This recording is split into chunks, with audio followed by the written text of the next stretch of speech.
जब ये बात सुनी महाराज सगर ने कहा चिंता न करो, हम अपने पुत्र को बुलाएंगे। तो असमंजस की मति बोराई, पागल हो गया असमंजस की मति बोराई। करता क्या है, नगर बाल जल दे,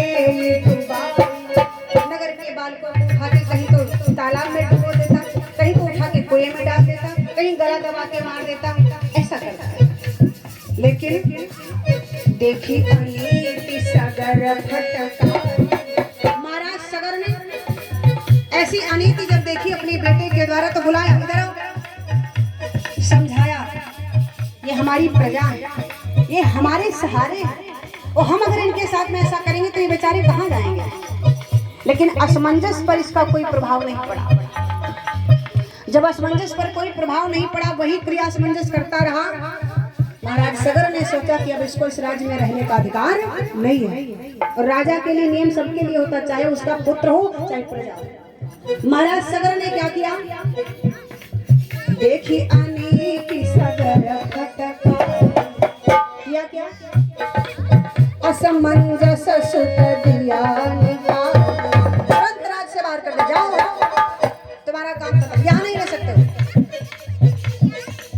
देखी अनीति सगर फटकारी, देखी अनीति सगर फटकारी, असमंजस सुत दिया निकाल, असमंजस सुत दिया निकाल, असमंजस सुत दिया निकाल, अनीति सगर फटकारी, अनीति सगर फटकारी,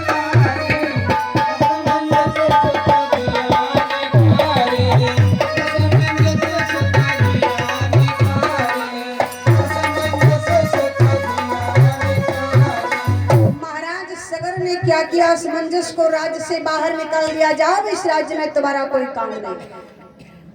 इधर धीरे धीरे समय व्यतीत हुआ, तो जो छोटी रानी थी जिसने 60,000 पुत्र मांगे थे, जब उसका समय पूरा हुआ तो उसने एक मांस के टुकड़े को जन्म दिया। समझिएगा, एक मांस के टुकड़े को जन्म दिया, उसने जीव नहीं है, बस ऐसे ही मांस का टुकड़ा है। जब ये बात महाराज सगर तक पहुंचाई गई, महाराज सगर ने उस मांस के टुकड़े को वहां से उठवा करके राज्यसभा के बीच रखवाया। राज्यसभा में कई लोग बैठे थे, बहुत सारे लोग बैठे थे, कोई अपना मत दे रहा, कोई अपना मत दे रहा है। कोई कहता महाराज ये मांस का टुकड़ा है, इसमें कोई जीव तो है नहीं, तो इसको उठा के बाहर फेंकवा दो, क्या मतलब है इसका।